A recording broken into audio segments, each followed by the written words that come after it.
Welcome back, deep divers. Today we're diving headfirst into a conspiracy theory that's as deep and mysterious as the ocean itself.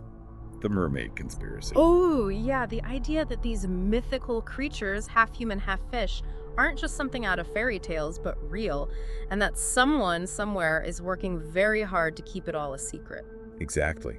It's a theory that's been making waves for centuries, and it's easy to see why. Mermaids, they've just always had this hold on our imaginations. Right, you see it everywhere. Ancient myths, sailors' tales, even like modern movies. There's just something about them.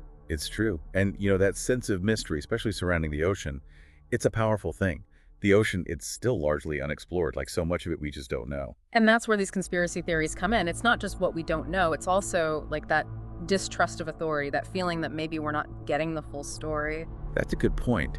And when you add to that the fact that mermaid folklore pops up in so many different cultures, it makes you wonder if maybe, just maybe, there's something more to these stories than just a myth. Right. Like, if so many people from different times and places are saying they saw mermaids, maybe they weren't all just seeing things. Like, what about those historical accounts of mermaid sightings? Sailors, explorers, they claim to have seen these creatures with their own eyes. Right, those old logbooks and journals filled with these incredible encounters. It makes you wonder, right? Could they all really be mistaken? Well, that's where we got to put on our thinking caps, right? Those accounts, they are interesting, no doubt about it. But we also got to remember that back then, sailors would be at sea for months, even years. Yeah, I can only imagine. Just endless ocean. Right, and think about that isolation, the vastness all around them. It could affect how they saw things, how they told their stories. So are you saying after weeks of nothing but salt pork and seawater, maybe a playful dolphin or a manatee could start to look a little more mermaid-like? It's a possibility, for sure. We have to consider the context of those sightings. Plus, our understanding of marine life has come a long way since then. What they might have described as a mermaid could be something we know today, just seen through a different lens. That makes a lot of sense. It's like how a blurry photo taken at night can lead to all sorts of interpretations. Speaking of blurry photos, what about those grainy pictures and sonar readings that some people claim as proof of mermaids? It feels like that kind of evidence you can't just ignore, right? I get why those seem compelling, but honestly, that kind of evidence is rarely conclusive. You can easily fake a blurry photo and sonar readings. They can be caused by so many things, like underwater rocks or schools of fish, even like the water temperature changing. So you're saying just because we can't explain something right away doesn't mean it's automatically a mermaid? Exactly. And that's the thing about conspiracy theories, right? It's easier to jump to something fantastical than to deal with not knowing. But just because we don't have a definite answer doesn't mean we should just choose the most out there possibility. That's a good reminder to stay grounded and look at things objectively.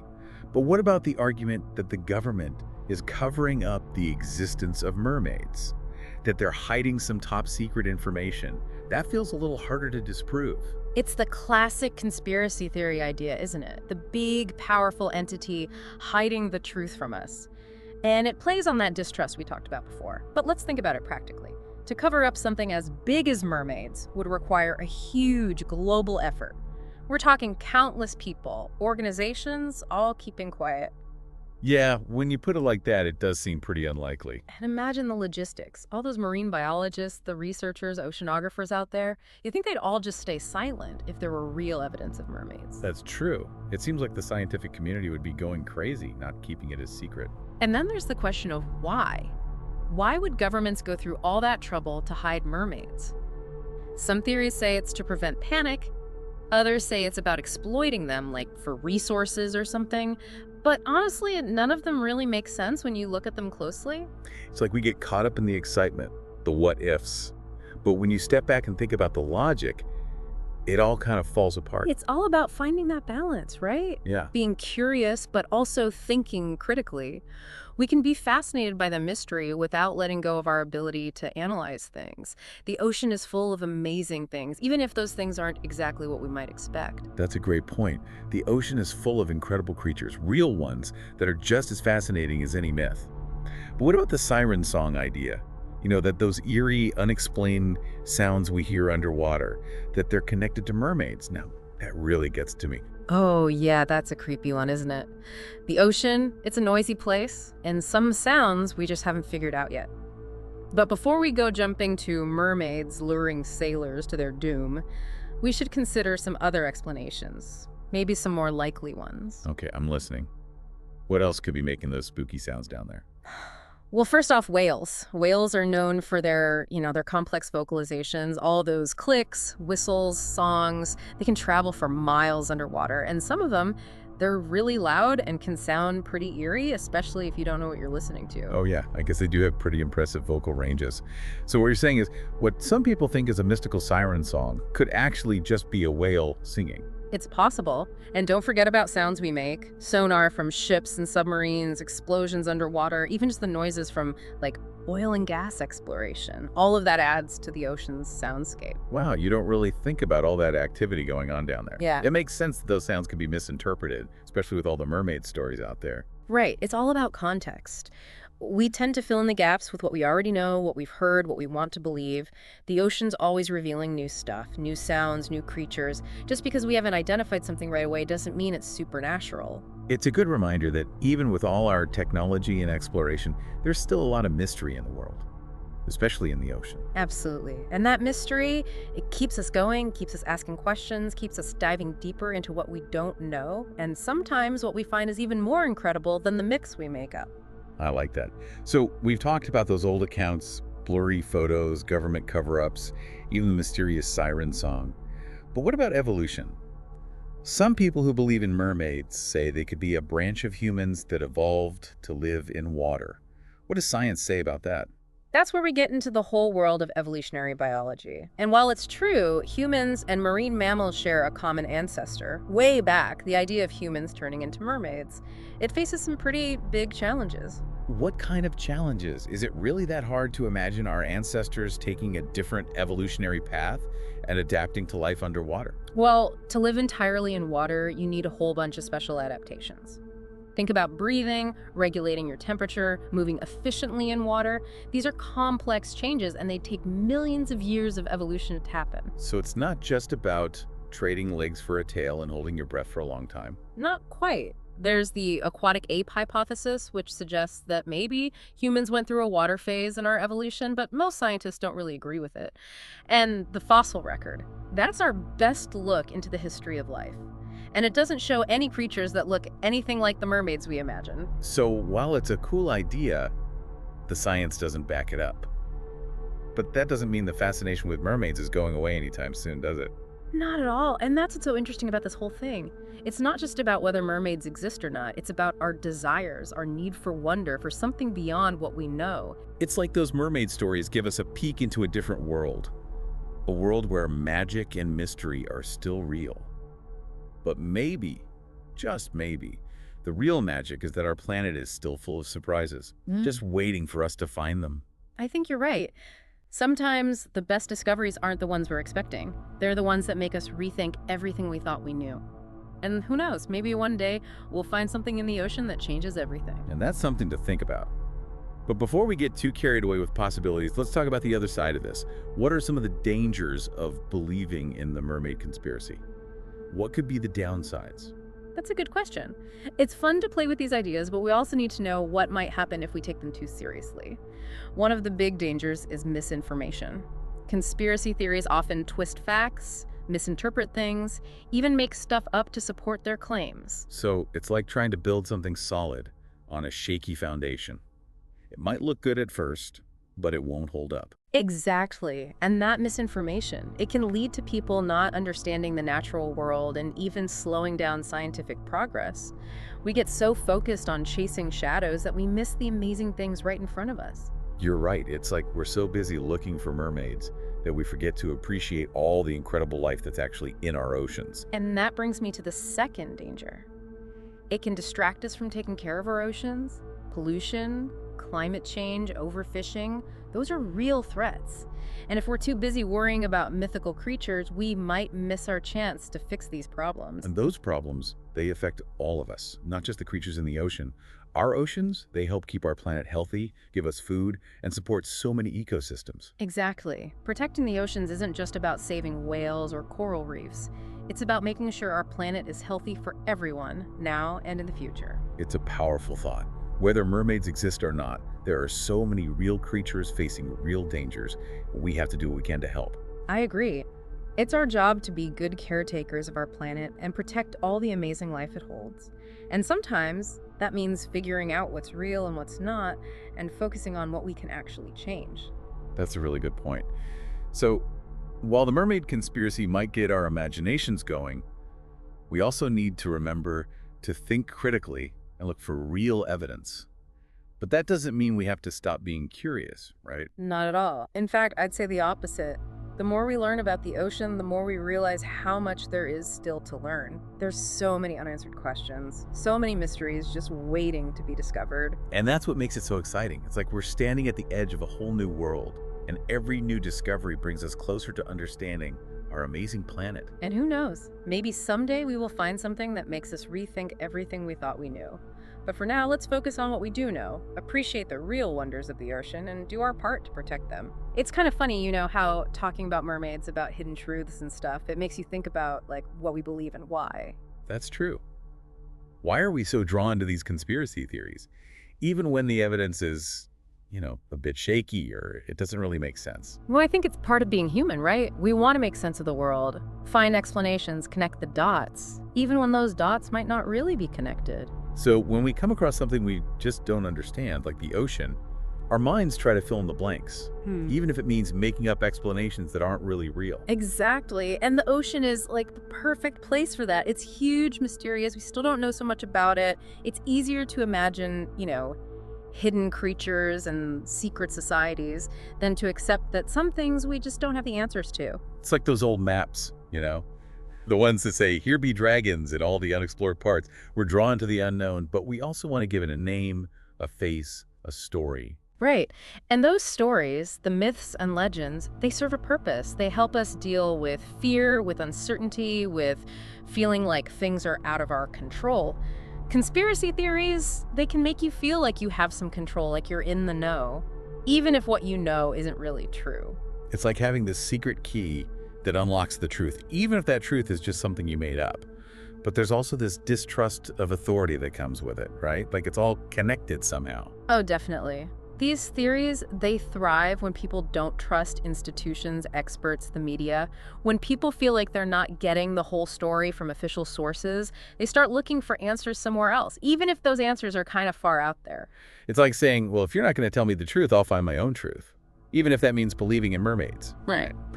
But the thing is, once someone believes in a conspiracy theory, it's almost impossible to change their mind, even if you show them proof that they're wrong. That's the thing, isn't it? There's some psychology going on there. For one, these theories, they create a sense of community.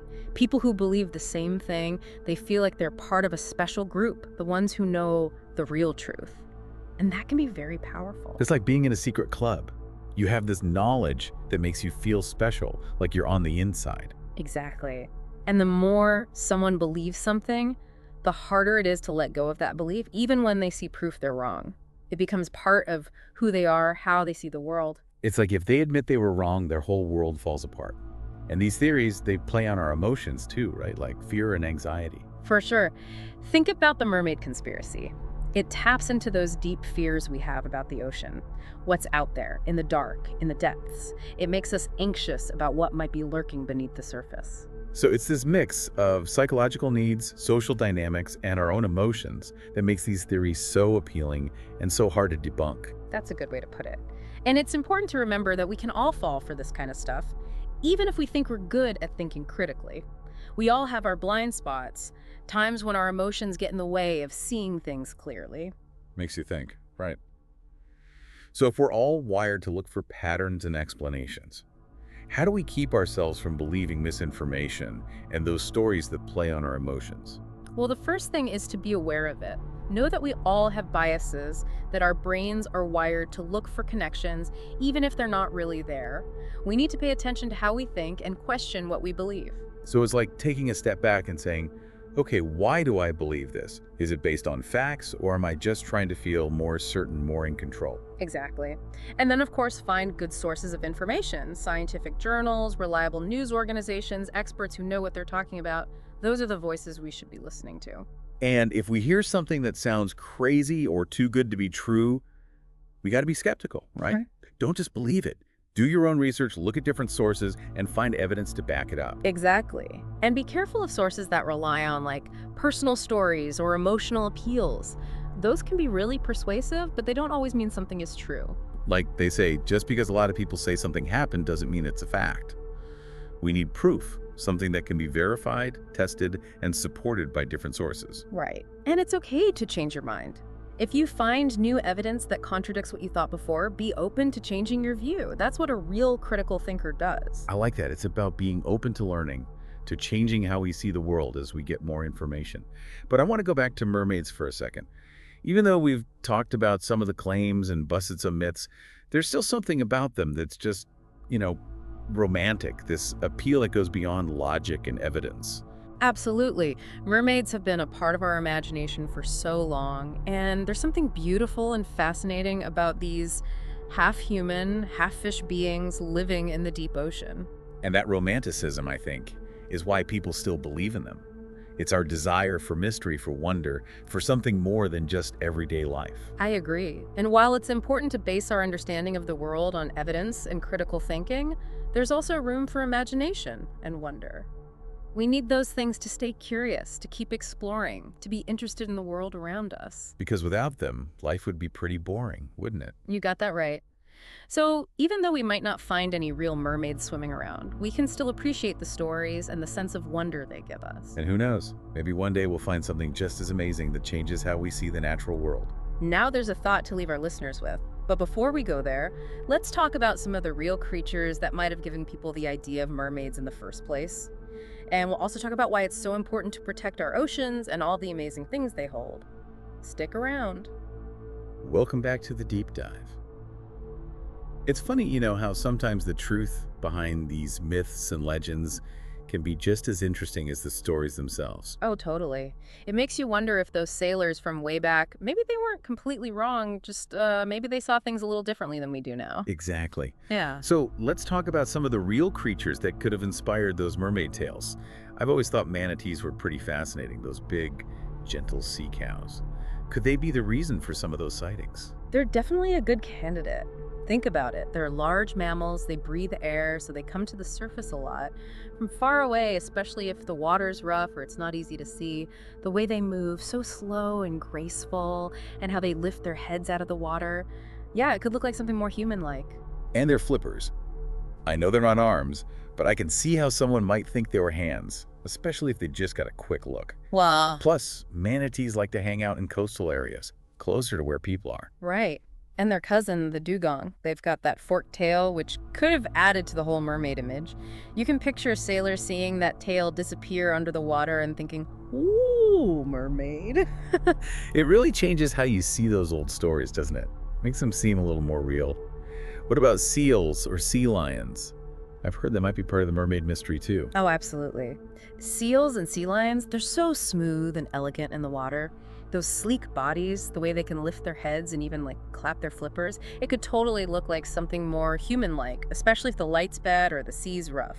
It's amazing how our minds can play tricks on us, especially when we're in a strange environment and we're already expecting to see certain things. But what about, weirder creatures? Any fish that could have been mistaken for mermaids? Well, there's the oarfish. It's this long, skinny fish, almost like a snake, with a fin on its back that flows like hair. And then there's a giant squid. Huge eyes, long tentacles. That's a creature that could definitely make you think of sea monsters, even if not exactly a mermaid. The ocean is just full of surprises, isn't it? It makes you realize we don't need to make up fantastical creatures when real life is already so incredible. But even though mermaids might not be real, the dangers our oceans are facing, those are definitely real. What are some of the biggest problems we need to be worried about? You're right. We can enjoy the mermaid stories, but we can't forget about the real creatures in our oceans. They need our help. Pollution, that's a huge one. Plastics, chemicals, all sorts of stuff are polluting the water, harming animals, and even affecting us. It's so sad to think about all the damage we're doing. And climate change. That's going to be a big factor too. Climate change is a major threat, no doubt. Sea levels are rising, the water's becoming more acidic, and it's getting warmer. All of that messes up the balance of the ocean and puts so many species at risk. And then there's overfishing. We're taking fish out of the ocean faster than they can reproduce, which means fewer fish and a messed up food chain. It's pretty scary when you think about it. And these problems, they don't just affect the ocean, right? They affect everyone. The oceans help regulate the climate, give us food, and support all sorts of ecosystems. Exactly. Protecting the oceans isn't just about saving a few species, it's about protecting the whole planet, making sure it's healthy for everyone, now and in the future. That's such an important message.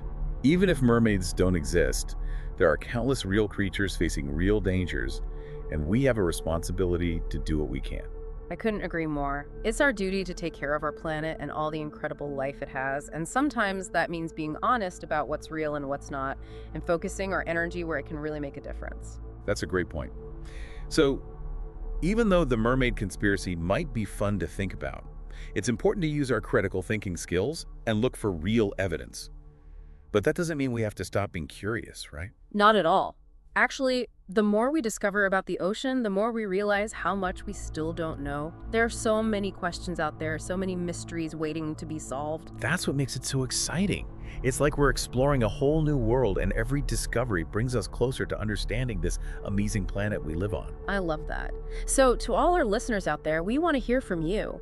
What are your thoughts on the mermaid conspiracy theory? Do you buy into it, or are you more on the side of science? Share your ideas and theories with us, and let's keep this conversation going. And remember, whether you believe in mermaids or not, the ocean is full of mysteries, both real and imagined. So keep exploring, keep asking questions, and keep diving deep into the wonders of our world. That's a great way to end this deep dive. Thanks for joining us, and we'll see you next time for another fascinating exploration.